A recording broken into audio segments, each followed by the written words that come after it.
But when I would get a migraine headache, it would flip to the opposite, and it would literally feel like it was pouring scalding water on my left arm and my left hip and left thigh. And you can actually watch the red welts form and move down the fucking... Wow, I mean, when I was just watching that going, holy shit, that's the power of the mind right there. It was insane.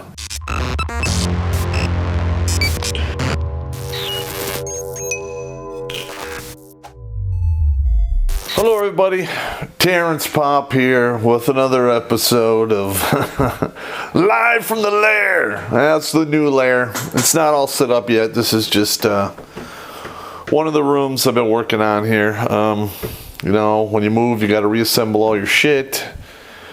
And then you throw out a bunch of stuff in the beginning. And then after you move, you ask the questions, why the fuck did I move this? And you throw away yet more shit. So that's where we are right now in this whole fucking fiasco. But it's just one of those things in life. You got to move. You know, sometimes people move a lot physically, and very rarely do they move mentally. But it actually is good for your soul if you, move physically and manage to move yourself and your brain pan a little bit and grow beyond, what you are. All right, so we're going to continue off with my return from Iraq. Now, it is very disturbing when you basically realize that your thinking meat, the organ, between your ears and behind your eyeballs is jacked up and causing problems.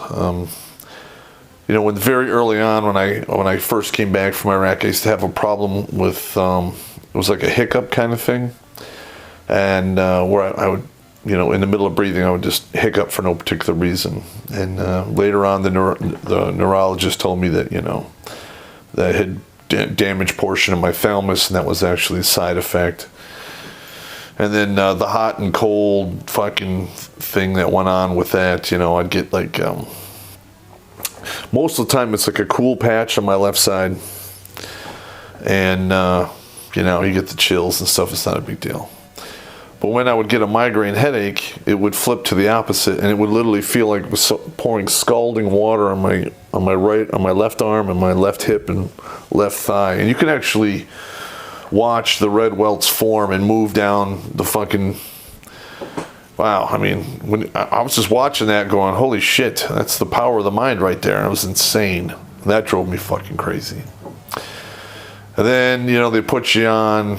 I think I was on 3 or 4 different head meds. And then I got put on Ambien because I couldn't sleep.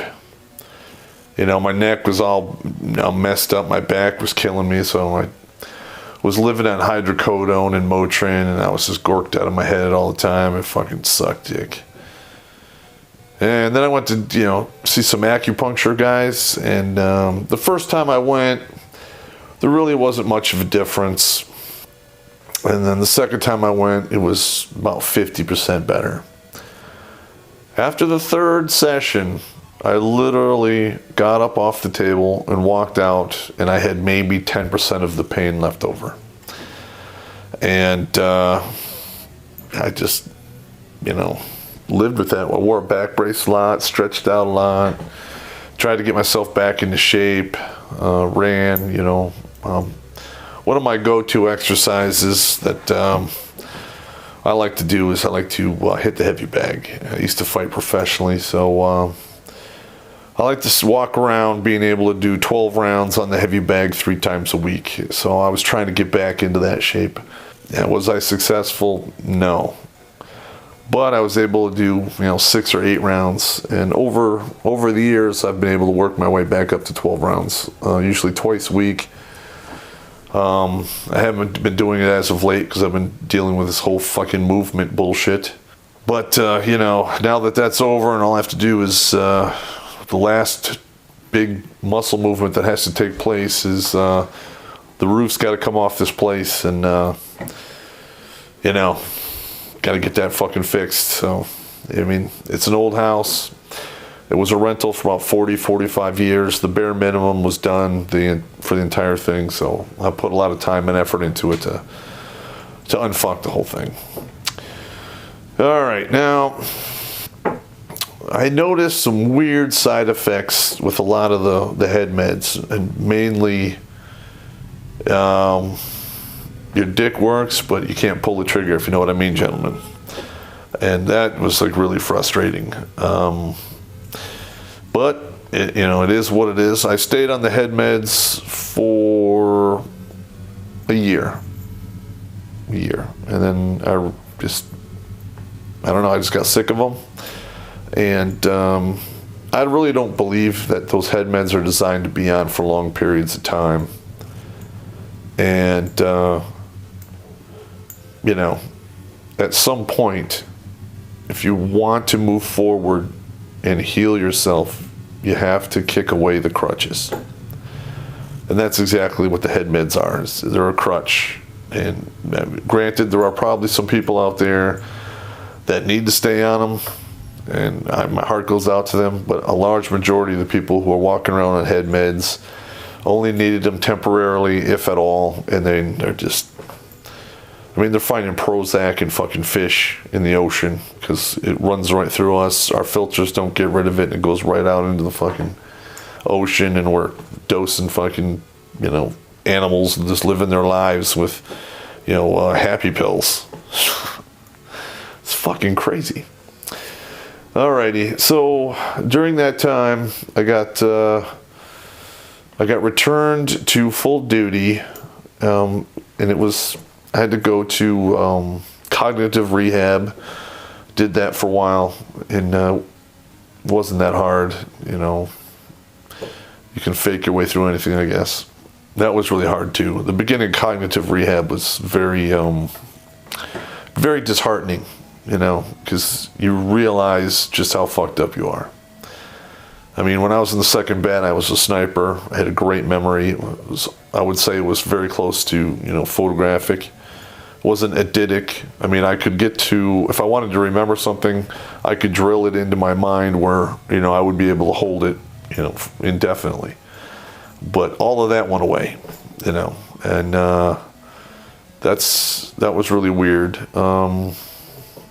The depression, self-doubt, fuck, dude, it was like an uphill fucking battle, walking in 5 feet snow, fucking, it was just insane, 1 step forward, 2 steps back kind of thing. And, I really didn't get better, or I didn't see really much improvement until I decided that, I should heal myself. And I wrote about this in my book, The Warrior's Way and the Soldier's Soul. If you want to heal thyself. Because if you're just sitting around waiting for doctors to give you stuff, and then, you're going to miraculously heal and get better, you got another thing coming, man. It's a job, and you need to roll up your sleeves and say, you know what? I'm fucked up, and I'm going to unfuck myself in short order. So I bought 4 or 5 IQ books and a bunch of puzzles. All of about half the stuff I bought was designed right from the neuropsych test, which I failed in monumental fucking fashion. Which, by the way, I needed a prescription to purchase. That was very hard to fucking get my hands on. But I'm a former Green Beret, and if I want to get my hands on something, I can. So, and I would set aside 1 to 2, 3 hours a day, and I would do the IQ stuff, do the puzzles. Another weird thing that actually helps is juggling, doing the fucking thing. I was stuttering a lot in the beginning, and I basically took care of that in my mind. I would imagine I was singing everything I would say, and actually that got rid of the stutter like immediately.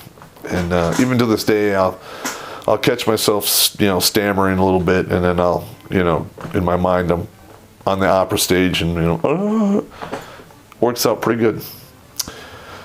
All right, so that was 2005. I transferred back to 20th Group Special Forces out of Illinois. A lot of the guys, my old team went there after they shut down 12th Group out of Selfridge Air National Guard Base in, I believe, 95. So, I wasn't going in there cold, not knowing anyone. I showed up. They immediately made me do a 12-mile road march, take a PT test, do the chin-ups, climb a rope, all the usual bullshit. Pick up an X amount of weights and walk around with it on your back. And make sure you can do the physical requirements that come with the job. Which, I actually I relished it because I wanted to get back to some type of combat worthiness shape. So that actually helped me with my workouts. I worked out a lot more. I ran twice a week, road march once a week, and then I did elliptical, twice a week. Because, I was getting older and you just can't pound on your joints like you used to when you were 21. So that worked out well. They sent me to SEER school, which, unlike the first SEER school you go to and when you get done with the Q, this is a different type of course where you are technically not a prisoner of war, but you're a political detainee in a hostile, semi-hostile country. It was run by the Air Force in Spokane, Washington, and it was hilarious because they'd be mean to you, but at the end of the day, it was over, and you went back to your room and you did your own thing, and then you come in the morning. And you walk by the cadre, and they're all like, "Hey, how you doing?" And they, 9 o'clock hits, and they all flip their switch and go back to fucking tyrant land. It kind of reminded me of the Wile E. Coyote, when he goes against a sheepdog in the cartoons from the 70s, 80s, and that's exactly what it was like, And I remember I'm getting slammed up against the wall, boom, boom, boom. They're asking me stuff, and yelling and. Being a smart ass, and then they'd stop and they're like, "Hey man, you can't be a smart ass because they might just fucking kill you." I don't care. But I made it through that. That was pretty cool. And then that summer of 06, I got sent to the Griffin course, which is a personal security detail school that they were running out of Florida. And that's all bodyguard stuff. You learn how to smash through barricades, do pit maneuvers, side swipe vehicles. You do defensive driving, and then there's actually part of the course where you're driving, and like a bat out of hell, and there's 2 chase vehicles shooting at you with paintball guns, and you're trying to avoid getting your fucking noggin shut off, which I was unsuccessful at doing the first couple times. But it can be done. I mean, a lot of times you just put your drive and put your head down, and then you come up and just take a little look to see where the road is. And if you sideswipe somebody or whatever, they don't fucking care. They're all cars that are going to get scrapped anyway. In fact, I believe I smashed up 4 cars, and one of them caught on fire. And the last day of this particular course, they tell you the night before, everyone gets tased with the taser. You ride the lightning for 5 seconds. And I remember they hit me with that fucking thing, and I was like, ah! I fell on the ground. There's a guy holding me. And then it turns off, and I get up, and I'm like, I did not take that like a man. Nope. And then the next morning, they said, okay, tomorrow, you're going to get, sprayed with mace or pepper spray in the morning. You get an hour to recover. Then all day you're doing, personal security detail exercises, to get graded. So I was like, holy fuck. So I went down to a local store, and I bought a little carton of half and half cream. And then I got a little bunch of paper towels and put them in my cargo pocket. And, there was Navy SEALs in this class, there was some Marines, other Army. I mean, I think it was all military, and then there was some Blackwater guys there too. And they line us up, and they walk right down the row, spraying in your face. And now they don't sit there and linger. They just basically walk down, and you get like a fine mist hit you in the face. And this particular stuff that they were using, I don't remember the brand name, but it was as the strongest formula that could be used on a human being. I think it was like 5 or 8 million Schofield units. So that's fucking hot as fuck. And yeah, it fucked me up pretty good. In fact, I was so uncomfortable that I made a pact with myself that if anyone was to threaten me or actually shoot me with this shit and I had a gun, I would kill them, because this is, you're completely helpless when you get hit with this shit. I mean, it was terrible. So, you know, I knew I had an hour. I went back to the picnic table. You know, I was with 2 other guys from my class, 2 other guys from my unit. We pulled out the paper towels, washed it all up, you know, soaked them with the cream. I laid down and I put the towelette on my face and let it sit there. Now, it reactivated that stuff horrendously. I mean, it burned like it was going out of fucking style. But it took about 15 minutes, and there's a protein in the milk that actually bonds to the capsium and pulls it off and neutralizes it. So I kind of neutralized most of it on my face. There were still on the sides of my head, on the front of my neck, you know. And that sucked. And then, you know, after an hour, we jump in the vehicle. We had 4 guys in the vehicle when we go through all our drills and stuff like that. It took all day. Now, what happened because this is Florida and it's hot as fuck, you're sweating your goddamn balls off. So throughout the day, you know, all of that capsium is like sweating down your chest, and right around 3:30, 4 o'clock, my balls are on fire. And everyone in the class are just walking around doing the pee-pee dance because everyone's dick is on fire. I mean, and that sucks. That was really bad. And I remember we got done. I went right back to my room in my hotel room, and I sat in a cool bathtub full of water watching TV for about 3 or 4 hours until all that shit wore off. Holy shit, that was terrible. But yeah, that was Bodyguard school. We had a standing rule that if a vehicle caught on fire, we all would stop training and go and watch the car burn until they either put it out or it put itself out. And I think we burned up half a dozen cars in that particular iteration. And most of them had like somewhere 150 to 200,000 miles on them. They were in fairly good shape. I was kind of bummed out. I wanted a few of them, but, you know, that's just the way it was. I like old cars, but they were slated to be destroyed. Now, the pit maneuver, I'm going to tell you this right now.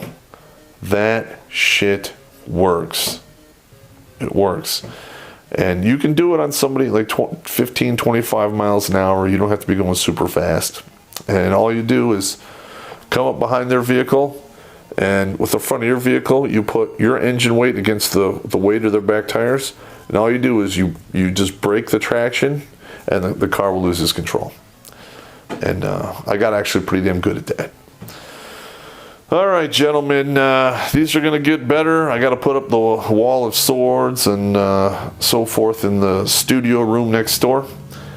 And my internet doesn't get hooked up until the 16th or the 6th of May. So hopefully once I get that up and running, I'm actually going to start running some live streams, maybe some podcasts, and where I'll field questions and talk to fans and stuff, because there's a lot of guys out there who appreciate my work. I got a lot of, I do get a lot of hate mail, but a lot of it is pretty much the same. I'm working on another hate mail episode, but I'm actually thinking I'm going to read some of the good fan letters I get about, listening to my videos. Or I had one guy sit his son down in front of the fucking TV at 15. He's like 17, almost 18. And he's got it. He realizes that the whole system is stacked against you, and no one gives a fuck about you except maybe your father. That's it. And these men are surrendering their power hand over fist, and they're being turned into child support ATMs and slaves. There, I said it. All right, that's me, gentlemen. You guys take it easy.